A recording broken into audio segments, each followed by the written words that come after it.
إن الحمد لله نحمده ونستعينه ونستغفره ونعوذ بالله من شرور أنفسنا ومن سيئات أعمالنا من يهده الله فلا مضل له ومن يضلل فلا هادي له وأشهد أن لا إله إلا الله وحده لا شريك له وأشهد أن محمدا عبده ورسوله يا أيها الذين آمنوا اتقوا الله حق تقاته ولا تموتن إلا وأنتم مسلمون يا أيها الناس اتقوا ربكم الذي خلقكم من نفس واحدة وخلق منها زوجها وبث منهما رجالا كثيرا ونساء واتقوا الله الذي تساءلون به والأرحام إن الله كان عليكم رقيبا يا أيها الذين آمنوا اتقوا الله وقولوا قولا سديدا يصلح لكم أعمالكم ويغفر لكم ذنوبكم ومن يطع الله ورسوله فقد فاز فوزا عظيما أما بعد إن خير الكلام كلام الله وخير الهدي هدي محمد صلى الله عليه وسلم وإن شر الأمور محدثاتها وكل محدثة بدعة وكل بدعة ضلالة وكل ضلالة في النار أما بعد.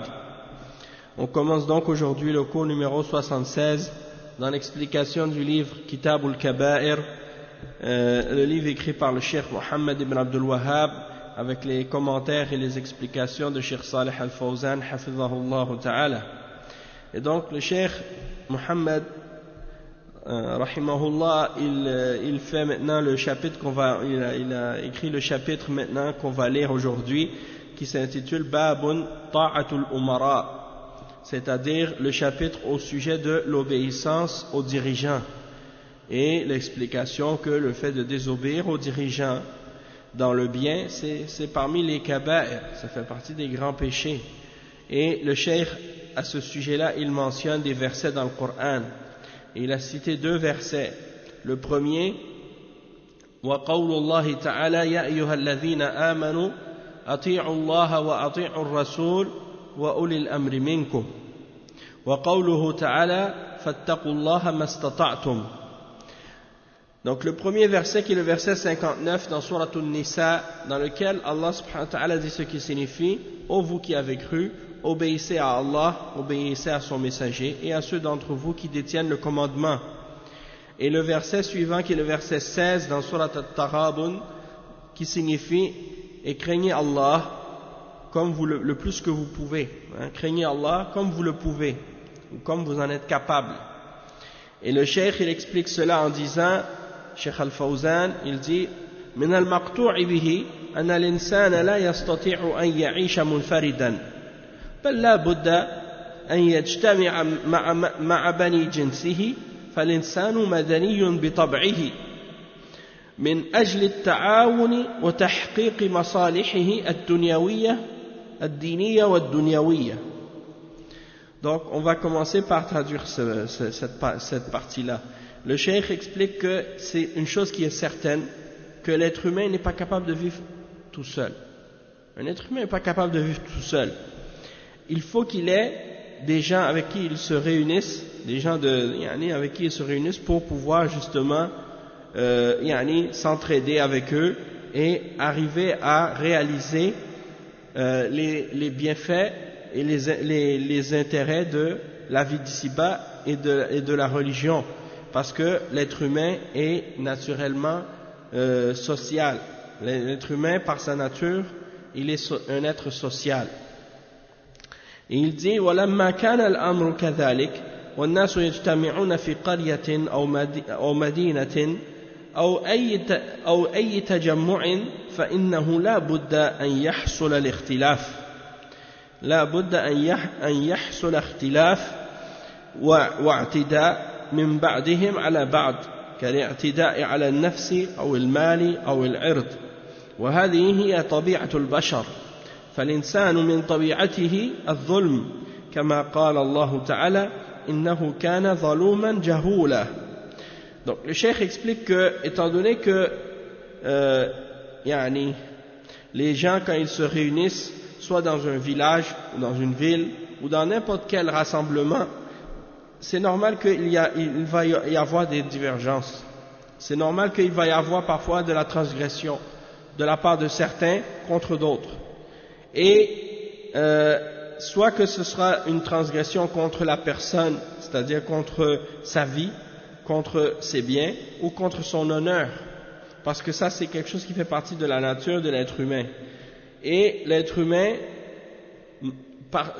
il est fondamentalement dans sa nature injuste, malheureusement, comme Allah subhanahu wa ta'ala le dit dans le verset 72 dans Surat Al-Ahzab, innahu kana zaluman jahula, c'est-à-dire l'être humain dans sa nature il est injuste et ignorant. Et donc ça c'est le verset 72 comme on a dit dans Surat Al-Ahzab.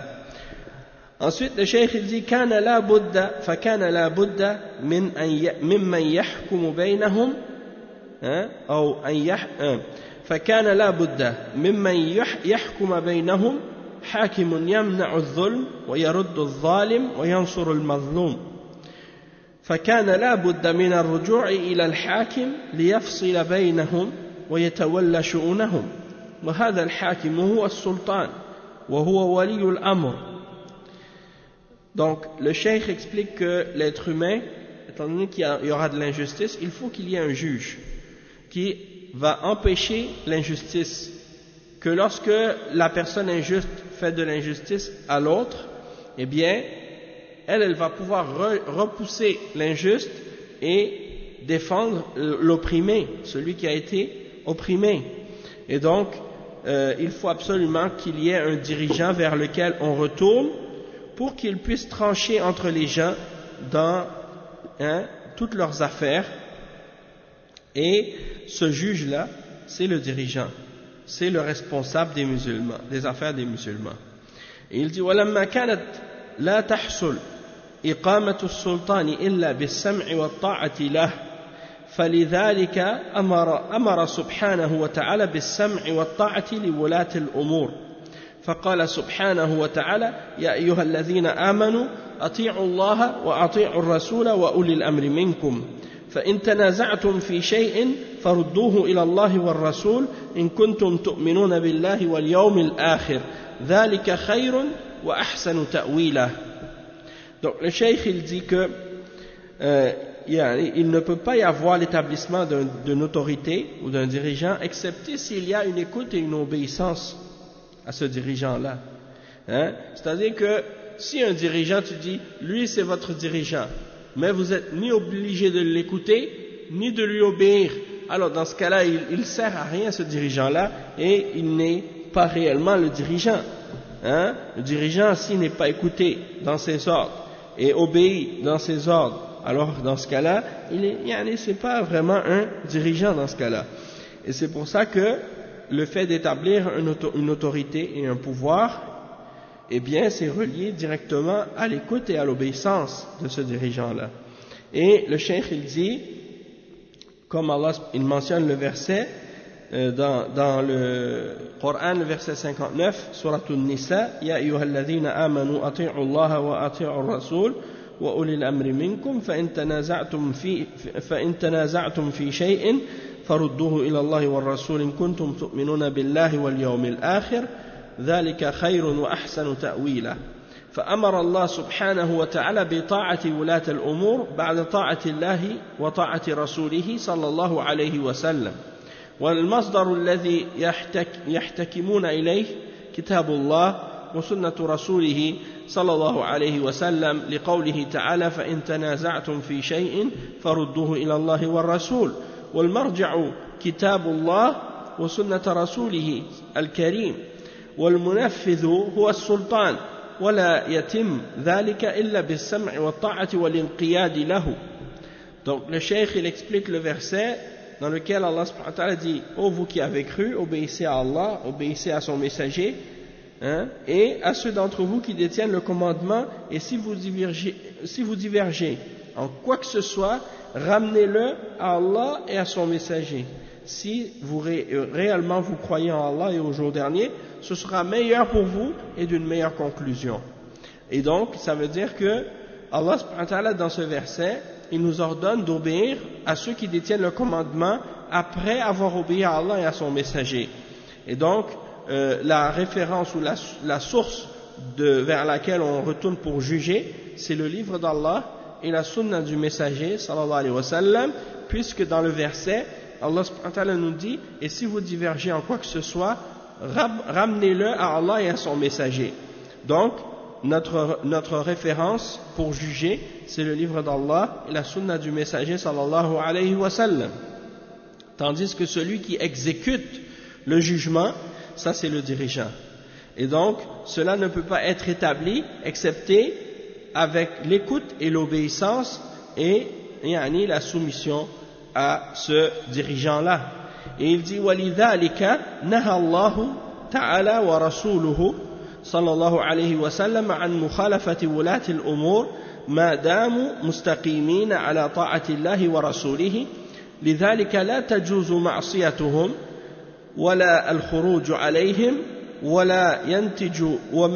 لما ينتج عن ذلك من المفاسد كاختلال الأمن وتسلط الظلمة واعتداء المجرمين حتى ولو كان في بعض ولاة الأمور نقد في الدين ما لم يصل إلى الكفر فلا يخرج عليه حتى وإن كان الولي ظالما فيحرم الخروج عليه بل يجب الصبر على هذا الظلم لما في الخروج عليهم من الشرور الكثيرة المحققة.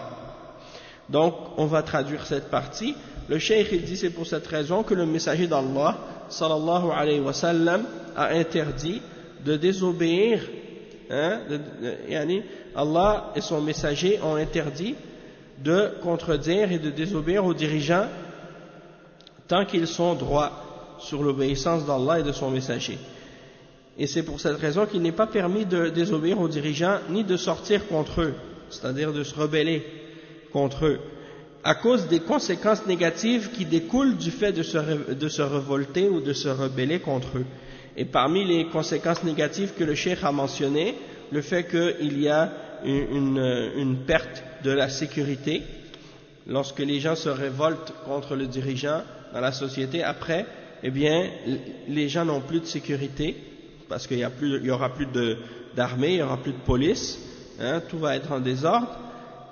Également, c'est les injustes qui vont prendre le dessus et qui vont contrôler les faibles, et il y aura de la transgression de la part des criminels contre les gens honnêtes, et donc il n'y aura plus de sécurité sociale, il n'y aura plus de stabilité dans la société, ce sera la loi de la jungle et ce sera le chaos dans le pays à cause de ça.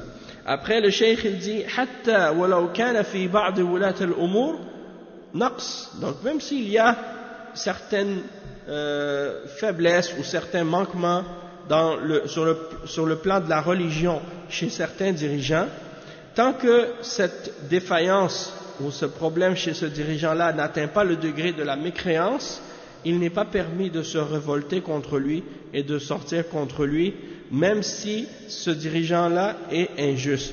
Même si ce dirigeant-là est injuste, il est interdit d'appeler à la révolte ou de se révolter contre lui. Plutôt, il est obligatoire d'être endurant et de patienter vis-à-vis de cette injustice, à cause du mal qui découlerait, du mal qui est réel, à cause du mal concret qui se découle ou qui découlerait plutôt de se révolter contre l'injustice de ce dirigeant-là, et les conséquences négatives qui en découlent, comme celles qu'on a mentionnées déjà. Et il dit ensuite, le cheikh, وَلِذَلِكَ قَالَ النَّبِيُّ صَلَى اللَّهُ عَلَيْهِ وَسَلَّمَ أُوصِيكُم بِتَقْوَى اللَّهِ وَالسَّمْعِ وَالطَّاعَةِ وَإِنْ عَبْدًا حَبَشِيًّا فَإِنَّهُ مَنْ يَعِشْ مِنْكُمْ بَعْدِي فَسَيَرَى اخْتِلَافًا كَثِيرًا فَعَلَيْكُمْ بِسُنَّتِي وَسُنَّةِ الْخُلَفَاءِ الرَّاشِدِينَ الْمَهْدِيِّينَ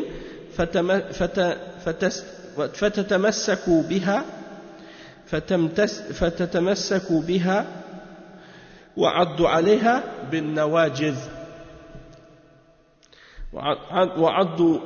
بالنواجذ ولذلك صارت إقامة السلطان وإقامة ولي الأمر أمرا ضروريا وواجبا شرعيا على الأمة ولا يصلح الناس فوضى لا شرات له لا سرات لهم ولا سرات إذا جهالهم سادوا. Donc le cheikh il explique que le prophète sallallahu alayhi wa sallam a dit: je vous incite à faire preuve de piété envers Allah et d'écouter et d'obéir aux dirigeants, même si c'est un esclave éthiopien, car celui qui vivra après moi verra beaucoup de divergences. Alors accrochez-vous donc à ma sunna et la sunna de mes successeurs bien guidés après moi.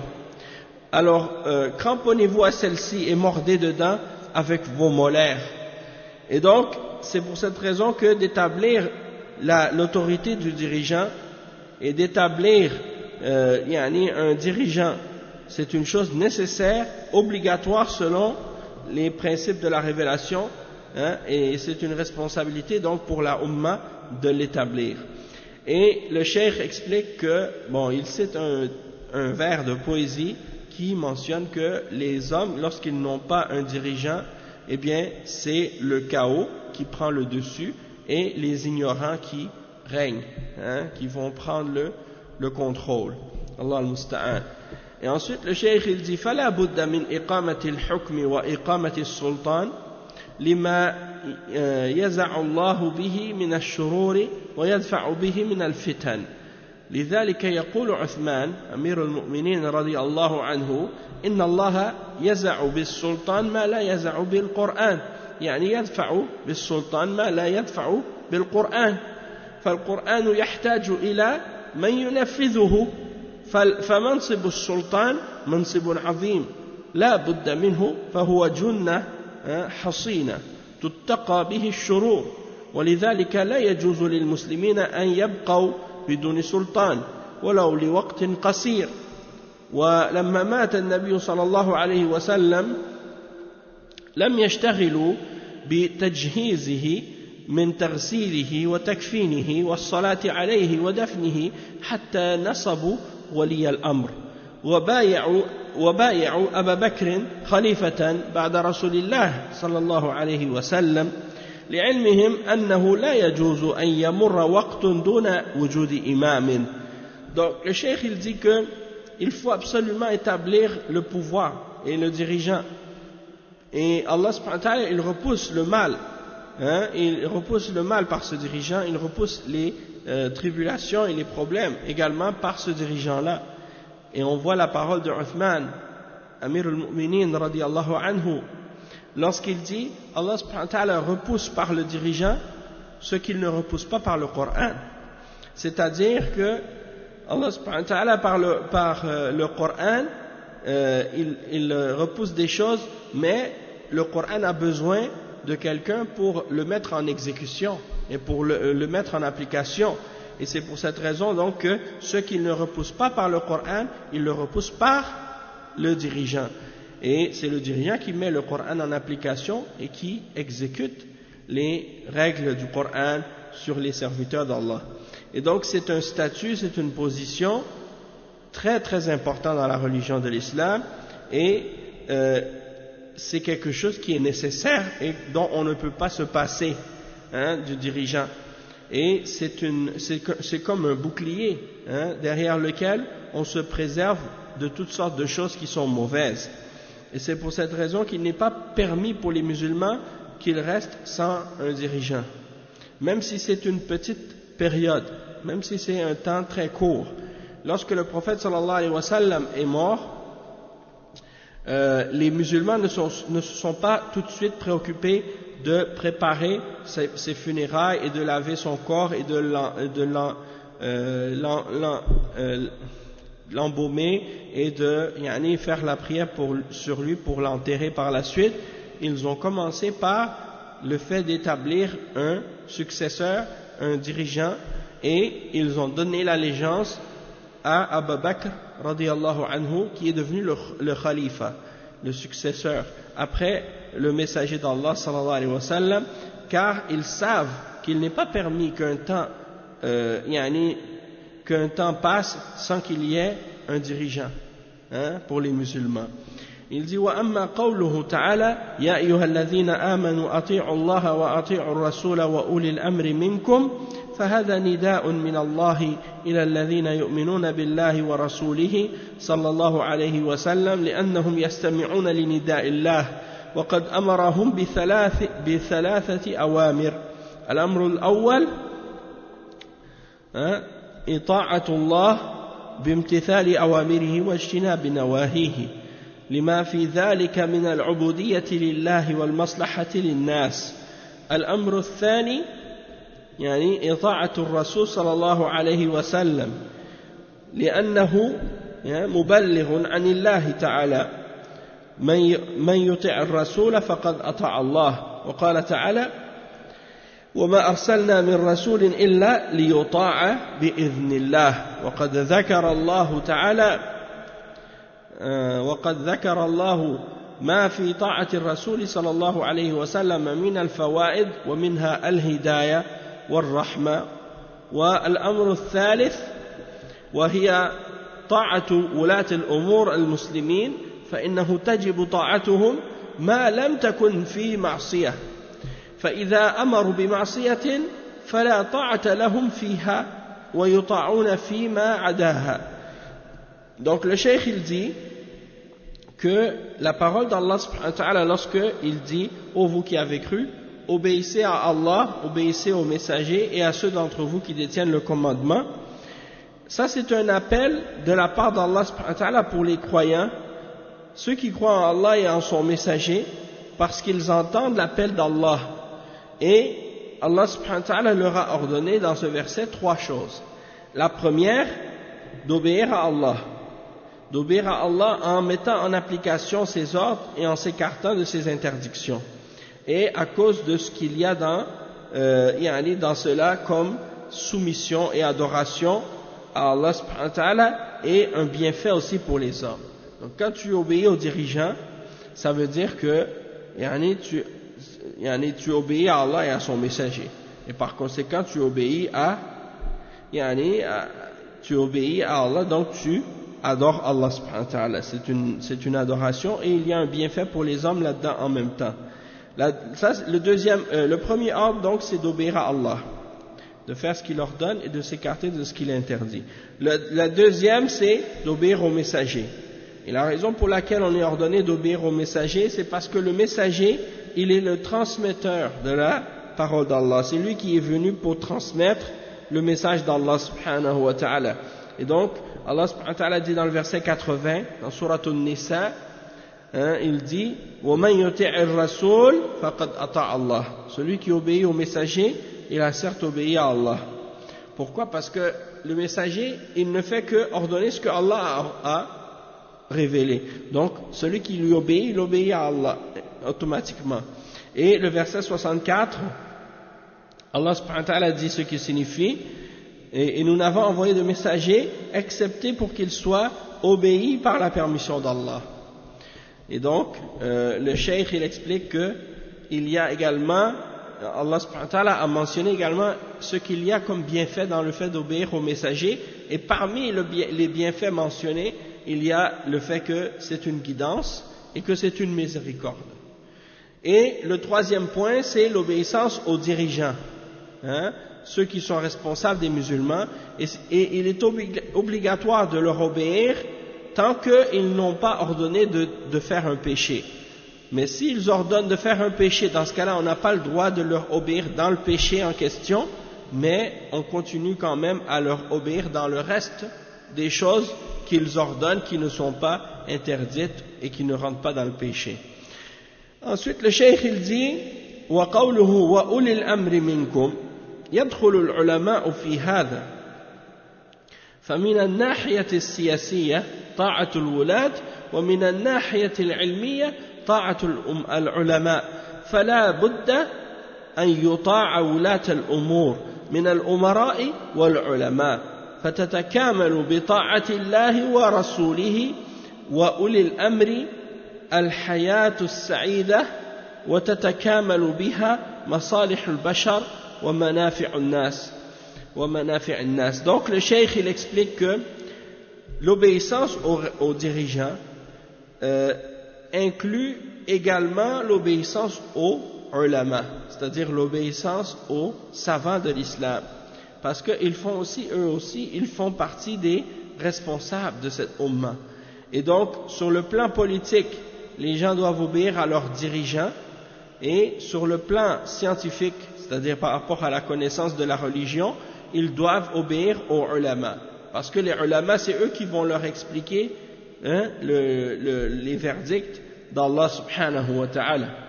Ensuite, le cheikh il dit, donc il faut obéir aux responsables des musulmans, qui comprend les dirigeants et les savants de l'islam, et c'est ainsi que l'obéissance à Allah subhanahu wa ta'ala et à son messager sera complétée.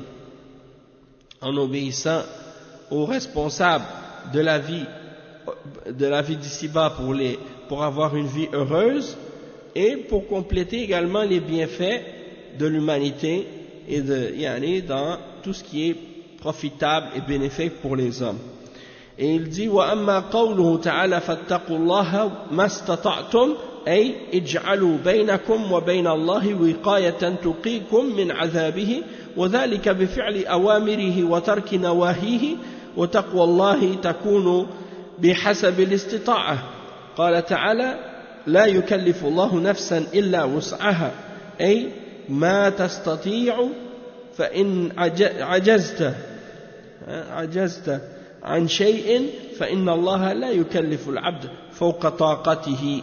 Donc le cheikh il dit dans l'autre verset dans Surat At-Taghabun, Allah subhanahu wa ta'ala dit et craignez Allah comme vous le pouvez, c'est-à-dire mettez entre vous et votre créateur, entre vous et Allah, une protection qui vous préservera de son châtiment. Et cette protection, c'est en faisant, en mettant en application ses ordres et en s'abstenant de ses interdictions. Et la piété, at-taqwa, ce qu'on appelle en arabe at-taqwa, c'est selon notre capacité, Parce que Allah subhanahu wa ta'ala, comme il le dit dans le Coran, le verset 286 dans Surat Al-Baqarah, et dans d'autres versets aussi il le répète, qu'il ne met pas sur une âme une charge qu'elle n'est pas capable de porter. La yukallifu Allahu nafsan illa wus'aha. Donc il ne fera pas porter à une âme une charge qu'elle ne sera pas capable de supporter. Et c'est-à-dire, elle doit faire ce qu'elle peut. Et ce qu'elle n'est pas capable de faire, eh bien, Allah subhanahu wa ta'ala ne l'exige pas du serviteur. Si c'est quelque chose qui est impossible ou qui est pas possible à faire, dans ce cas-là, l'être humain n'est pas blâmé s'il ne le fait pas.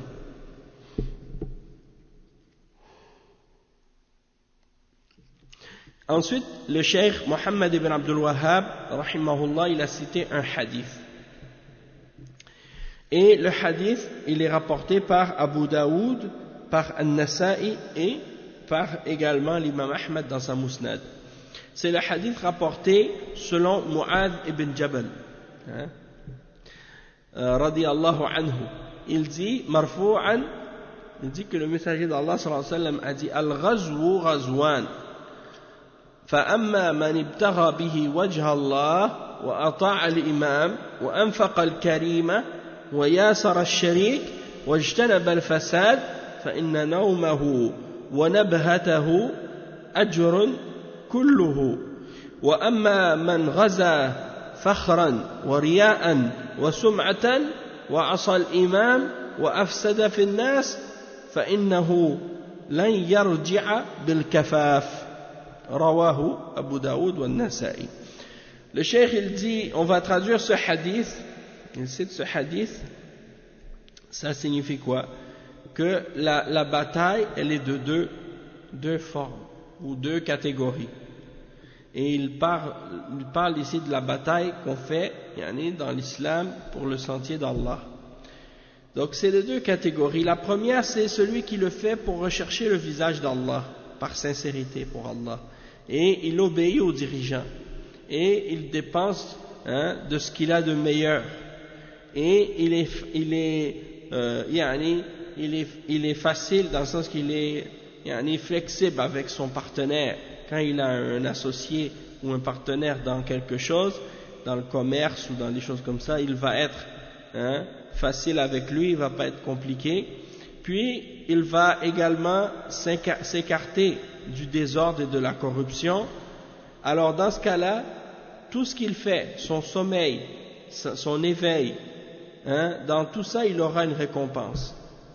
Dans tout ce qu'il fait, même son sommeil, il va être récompensé pour ça.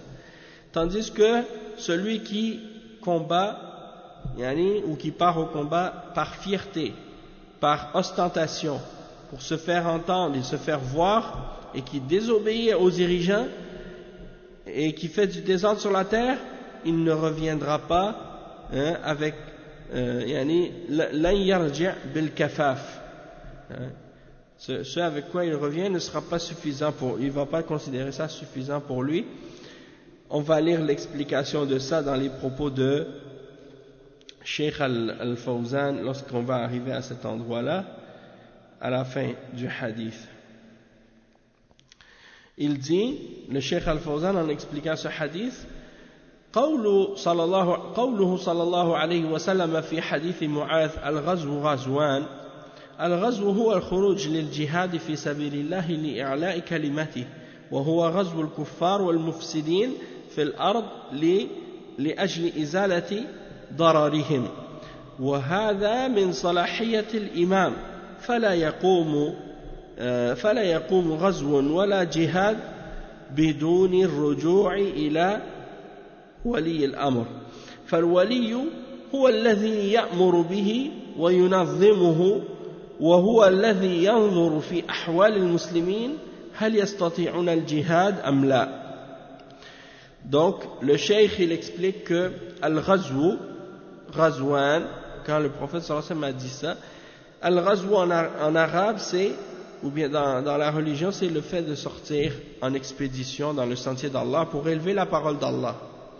Et il dit que c'est sur le plan islamique, sur le plan de la religion, le fait de combattre contre les kuffars et contre ceux qui font du désordre sur la terre dans le but d'enlever le mal qu'ils font et d'éliminer le mal qu'ils font. Et il dit que ça fait partie des responsabilités du dirigeant. Et on ne peut donc pas établir une bataille ou un combat quelconque sans revenir aux responsables, sans revenir aux dirigeants musulmans. Parce que, comme on le sait actuellement, il y a des groupes, il y a des individus parmi les groupes extrémistes et les groupes des Khawarij, et eux ils se donnent le droit de faire la guerre quand ils veulent, contre qui ils veulent, où ils veulent, et par n'importe quel moyen, que ce soit des moyens islamiques ou contraires à l'islam, pour eux c'est pas important. Et ça c'est très très grave. Et donc c'est ça ici que le cheikh il explique que le djihad et le combat dans l'islam, il fait partie des responsabilités du dirigeant officiel dans le pays, et il n'est donc pas permis de se lancer dans cette quête, excepté avec la permission du dirigeant et avec son organisation, c'est-à-dire que c'est lui qui doit l'organiser et qui doit être à la tête de cela, et non pas des individus parmi les civils ou parmi les citoyens qui décident eux-mêmes de faire qu'est-ce qu'ils veulent dans ces questions-là. Donc le cheikh explique qu'il faut absolument qu'on retourne aux dirigeants pour régler ces questions-là, et il dit que le dirigeant c'est lui qui doit organiser l'armée et qui doit ordonner le combat, et personne d'autre que lui. Et donc, c'est lui qui doit regarder et voir le bienfait et les intérêts des musulmans et la situation des musulmans pour voir s'ils sont capables de faire le djihad ou non. Donc, c'est pas n'importe qui décide. C'est le dirigeant qui décide.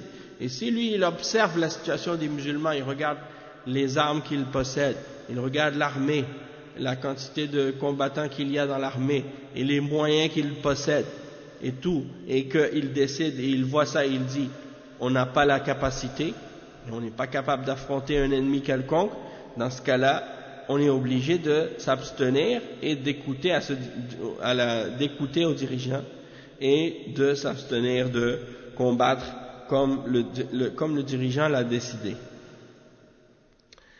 Hein? Et ensuite, le cheikh dit وَقَدْ قَسَّمَ النَّبِيُّ صلى الله عليه وسلم الغزو إلى قسمين صحيح وهو الذي تكون فيه المصالح والمقاصد العظيمة وهو الذي يكون من أجل إعلاء كلمة الله أو من أجل إعلاء كلمة الله ونشر الدين فهذا واجب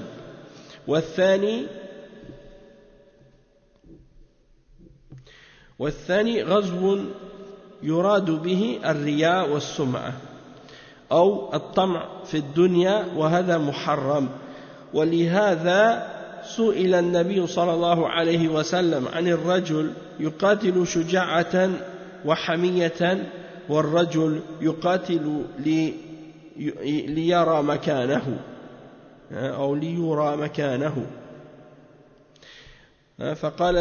فقال صلى الله عليه وسلم من قاتل لتكون كلمة الله هي العليا فهو في سبيل الله من قاتل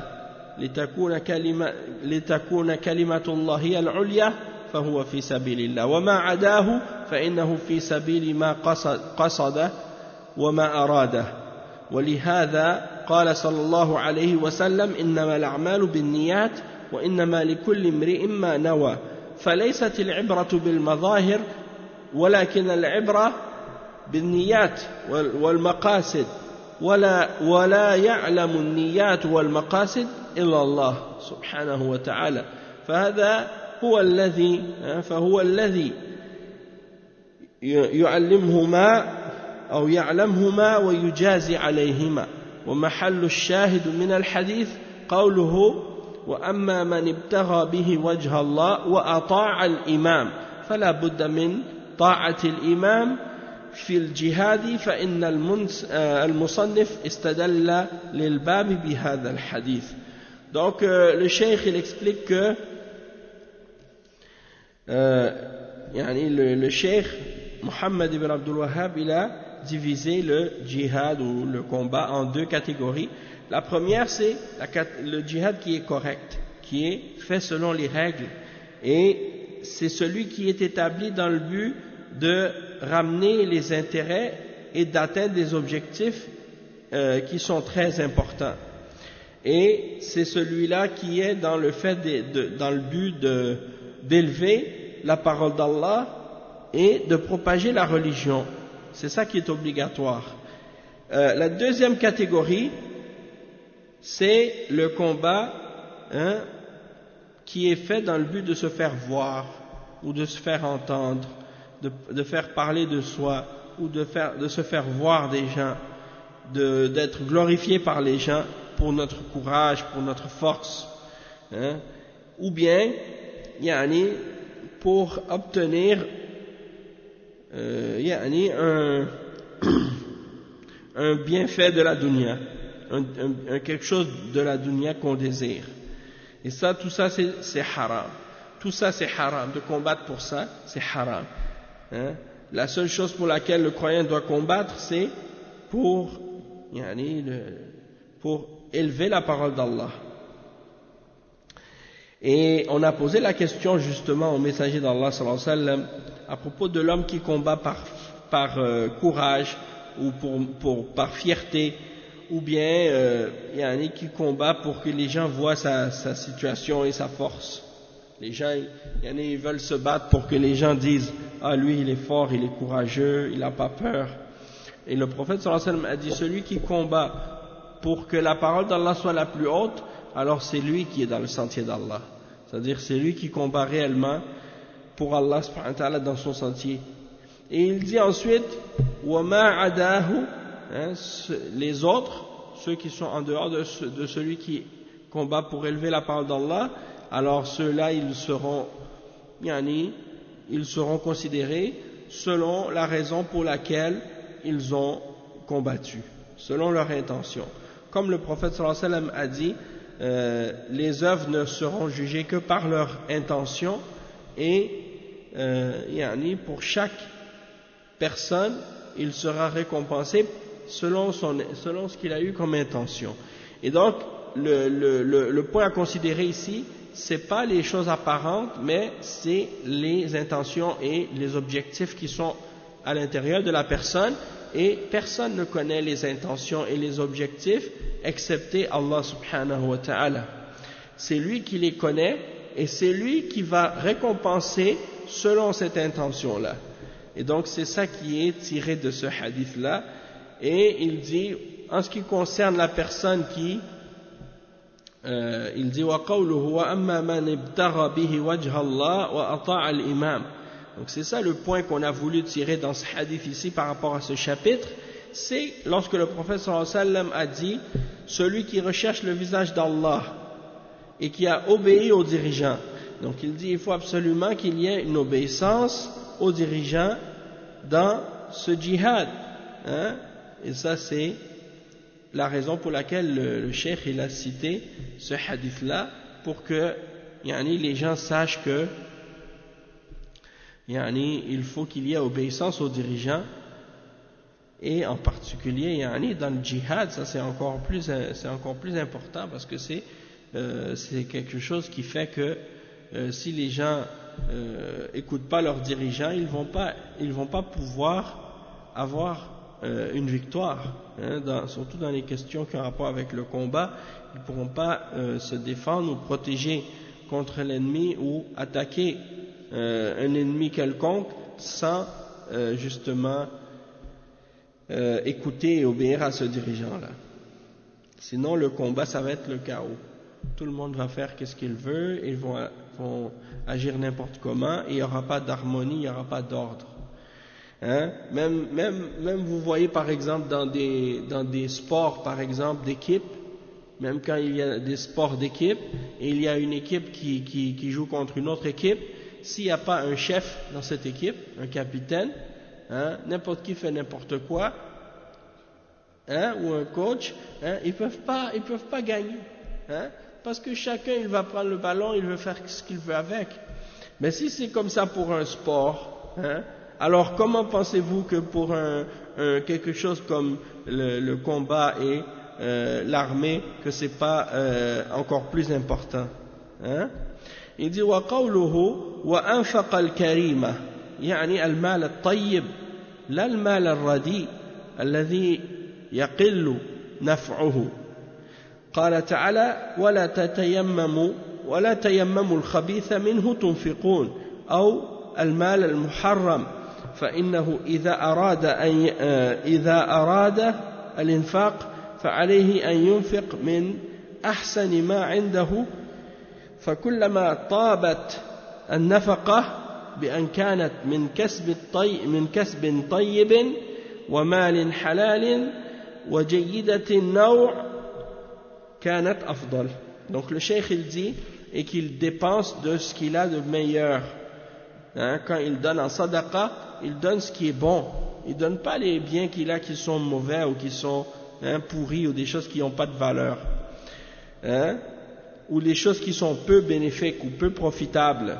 Et Allah subhanahu wa ta'ala dit et ne cherchez pas qu'est-ce qui est mauvais ou qu'est-ce qui est pas bon pour le donner aux gens, parce que dans ce cas-là c'est comme si juste tu veux te débarrasser de ce que tu possèdes et le donner aux gens, et qu'est-ce qui est bon tu le gardes pour toi.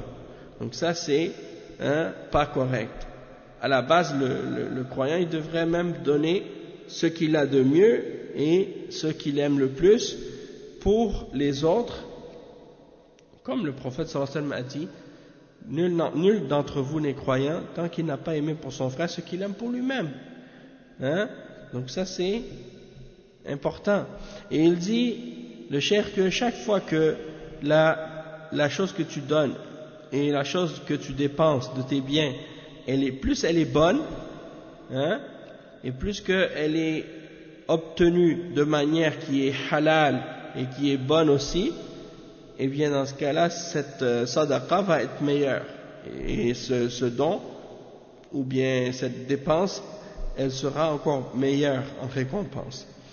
Il dit وقوله ياسر الشريك يعني من المياسرة يعني المساهلة أي ساهل الرفيق وعامله باليسر فالناس يحتاجون إلى المشاركة فينبغي لمن كان له شريك أن يكون ناصحا لشريكه ويحرص على أن لا يكون بينهما شقاق ولذلك قال الله تعالى في الحديث القدسي أنا ثالث الشريكين ما لم يخن أحدهما بصاحبه فإذا خانه خرجت من بينهما.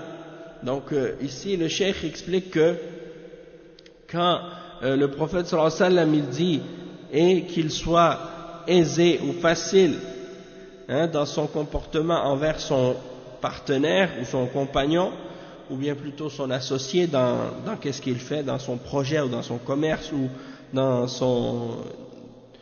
sa compagnie ou peu importe, eh bien c'est-à-dire il doit agir de manière douce et de manière facile, simple avec son compagnon et le traiter avec gentillesse et être bon envers lui. Il dit pourquoi? Parce que les gens ont besoin de partenaires dans leur commerce et dans leurs affaires.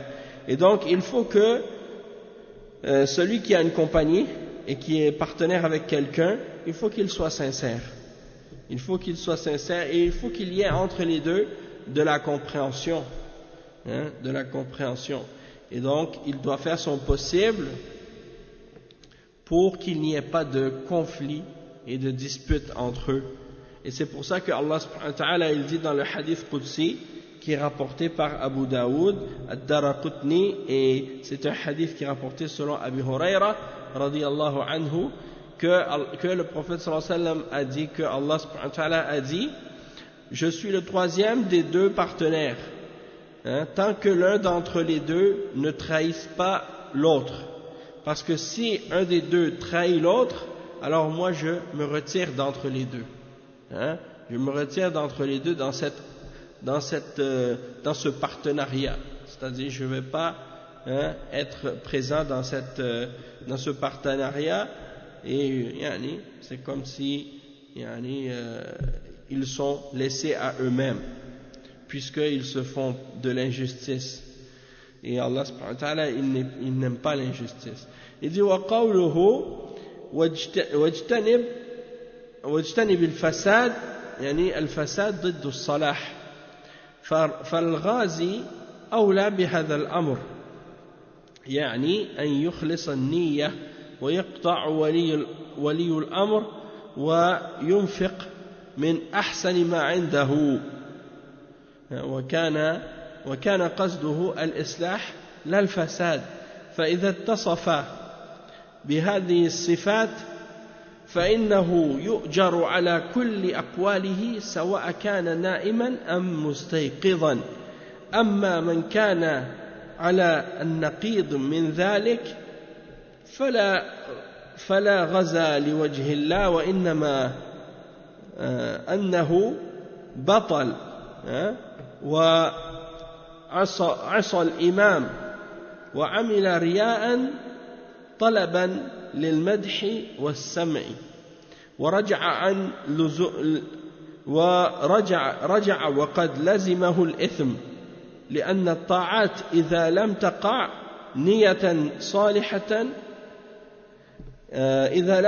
نية صالحة انقلبت إلى معاصٍ والعاصي آثم.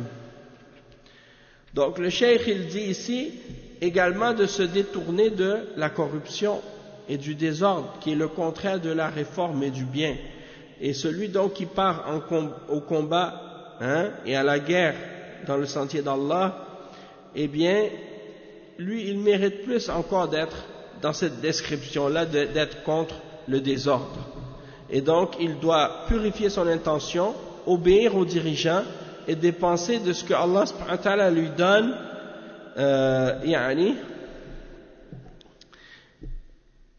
et de dépenser de ce que Allah, du meilleur de ce que Allah lui a donné, tant que son intention c'est de faire la réforme et non pas le désordre. Et celui qui a ces caractéristiques-là, il sera récompensé pour toutes ses paroles, peu importe qu'il soit réveillé ou endormi, tandis que si la personne elle est dans une description qui est contraire à celle-là, et qu'il ne fait pas le combat pour le visage d'Allah, eh bien, dans ce cas-là, son combat sera faux, et il aura désobéi le dirigeant, et il agit par ostentation dans le but d'obtenir la glorification, et de se faire voir ou de se faire entendre des gens, et il revient avec le péché, parce que les obéissances et les actes d'obéissance, si elles ne sont pas faites avec une intention sincère et pure, eh bien elles deviennent des péchés. Et celui qui commet un péché, il est pécheur. Il reste un autre hadith qu'on va lire avec une petite explication. Donc c'est un autre paragraphe encore, puis on va s'arrêter à ce point-là aujourd'hui. Le cheikh il cite ici un hadith qui est rapporté par Al-Bukhari et Muslim. Donc c'est un hadith très d'une authenticité très forte, et il rapporte selon Ibn Omar radiyallahu anhuma marfu'an ala al-mar'i al-muslimi as-sam'u wat-ta'atu fima ahabba wa karih إلا أن يؤمر بمعصية فإنه إذا أمر بمعصية فلا سمع ولا طاعة أخرجاه. Donc le cheikh il cite un hadith qui est rapporté selon Ibn Omar radiyallahu anhuma, que le messager d'Allah sallallahu alayhi wa sallam a dit que le musulman écoute et obéisse dans ce qu'il aime et dans ce qu'il n'aime pas. Et si on lui ordonne de faire un péché, dans ce cas-là, s'il est ordonné de faire un péché, il n'écoute pas et il n'obéit pas. Donc dans le péché, il n'y a pas d'écoute et il n'y a pas d'obéissance. L'obéissance, c'est seulement dans qu'est-ce qui est bon. Et le cheikh Al-Fawzan, il explique cela, et on va terminer avec ce chapitre, avec ce paragraphe ici. Il dit وَقَوْلُهُ صَلَّى اللَّهُ عَلَيْهِ وَسَلَّمَ فِي حديث ابن عمر على المرء المسلم السمع والطاعة، يعني السمع يعني لولي الأمر، سواء كان يوافق رغبته وهواه أم لا يوافق، لما في ذلك من المصلحة العظيمة. وقد يكره الإنسان شيئا ويكون له فيه خير كثير، فليست العبرة برغبة الإنسان، وإنما العبرة بما يترتب على الأمر من المصالح والمفاسد. ولهذا قال تعالى وعسى أن تكرهوا شيئا وهو خير لكم وعسى أن تحبوا شيئا وهو شر لكم والله يعلم وأنتم لا تعلمون. فالله يعلم ما فيه مصلحتكم ولو كرهتموه، ويعلم ما فيه مضرتكم ولو أحببتموه، فاعلم أن صالحك في طاعة أمر الله ورسوله ولو كنت تظن غير ذلك.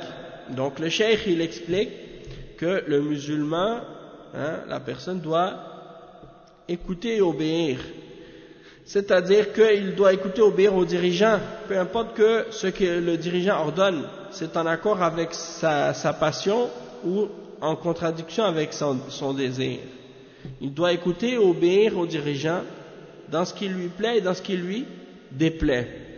Pourquoi? Parce qu'il y a un bienfait là-dedans, il y a un grand bienfait là-dedans, et c'est possible que quelque chose lui déplaise et qu'en fait il y a un grand bien pour lui dedans.